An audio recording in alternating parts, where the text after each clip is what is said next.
Oke teman-teman, untuk pagi ini kita sudah bersama dengan Dokter Dinda dari Rumah Sakit Karyadi.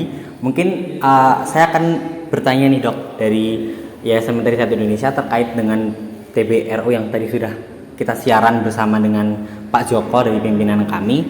Mungkin Dokter Dinda bisa jelaskan lagi nih tentang apa sih yang langkah yang bisa dilakukan oleh Nakes terutama melalui pemerintah untuk memasifkan edukasi TB, karena mengingat sekarang kan TB kurang banget edukasinya untuk masyarakat, agar masyarakat lebih aware lagi gitu dok terkait dengan TB. Ya, Gitu. oke.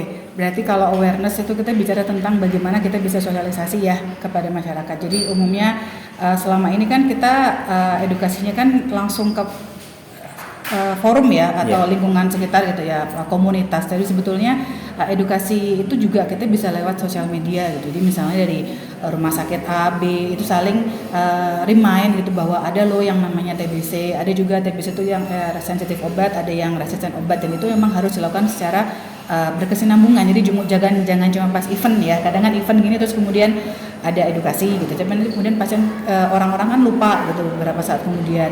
Tentu saja kita mulai edukasi yang awam. Jadi sebaiknya jangan yang menakut-nakuti gitu loh.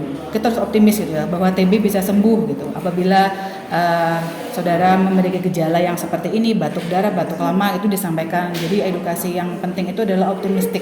Bagaimana TBC itu bisa disembuhkan dan bagaimana saat ini teknologi kedokteran itu bisa menemukan obat yang minim efek samping, kemudian bisa juga mendiagnosis yang secara tepat dan akurat. Ataupun kadang masyarakat itu kan membuat stigma pasien TBC itu kan kurus, batuk darah gitu ya, sorry yang kayak di film itu kan, itu sebetulnya kan membuat masyarakat tuh kemudian takut gitu. Apakah open gitu ya? Iya, nanti kalau saya kayak gitu gimana ya, misalnya langsung batuk darah, nanti langsung tiba-tiba perburukan terus meninggal gitu, orang-orang akan malah justru menutup diri. Jadi sebisa mungkin kita harus membuka wawasan, tapi juga jangan terus membuat pasien itu takut.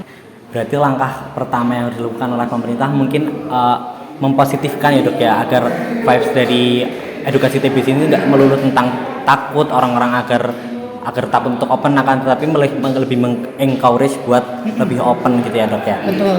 Dan juga stigma dari masyarakat itu kan bagaimana TBC itu suatu tanda kutip, mohon maaf, penyakit orang miskin ya, itu. Jadi sebenarnya enggak juga, kalangan menengah bawah enggak juga sebetulnya. Semua orang di Indonesia itu beresiko terkena TBC karena kita kan populasinya banyak yang sakit TBC. Jadi ya satu orang dan satu orang lain bisa juga terkena, saling ketularan gitu ya.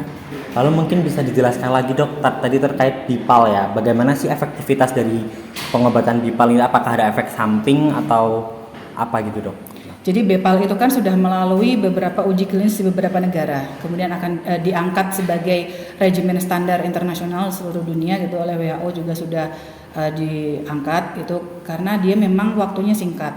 Tentu saja semua obat pasti akan ada efek samping, tapi bagaimana caranya kita mengendalikan dan mengetahui secara dini efek samping ini berbahaya atau tidak, itu yang penting ya. Jadi kalau bicara tentang obat, semua obat pasti punya efek samping, tapi yang penting kan kita bisa mengendalikan efek samping itu, jangan sampai terjadi kondisi yang memburuk akibat efek samping obat gitu. BIPAL itu kan sangat membuat optimistik di dunia kedokteran karena kan dia waktunya cuma 6 bulan ya.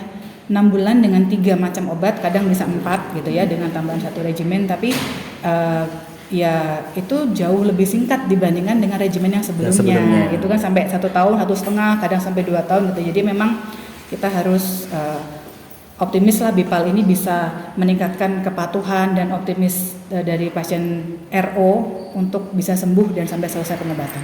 Oke. Mungkin yang terakhir dok, dari Dokter Dinda, apakah ada pesan atau kesan nih untuk Yayasan Menteri Sehat Indonesia sebagai salah satu komunitas yang memberdayakan atau dapat membantu masyarakat, terutama pasien TBC, mengawal dari mulai terkena sampai akhirnya sembuh? Mungkin ada pesan atau kesan yang ingin disampaikan ke Menteri Sehat Indonesia dok, silakan. Iya, tentu saja Menteri Sehat Indonesia merupakan partner kami ya dalam menuju suksesnya pasien itu untuk sampai sembuh, sampai selesai pengobatan. Jadi memang kami tidak bisa langsung turun ke lapangan. Jadi kami butuh partner untuk sebagai kepanjangan tangan kami. Bagaimana nanti Mentari Sehat Indonesia dan bersama kader-kader dan para supporter grupnya itu saling sharing ke pasien gitu ya. Ada juga beberapa supporter group saya pernah ketemu itu adalah survivor.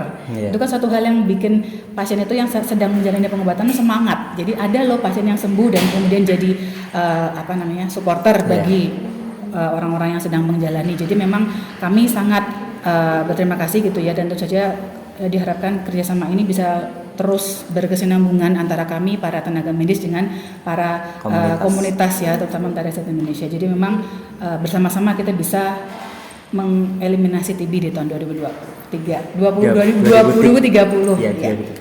Mungkin itu aja ya dok ya, interview sedikit dari kami. Terima kasih atas waktunya Dokter Dinda. Oke, ya, sama-sama.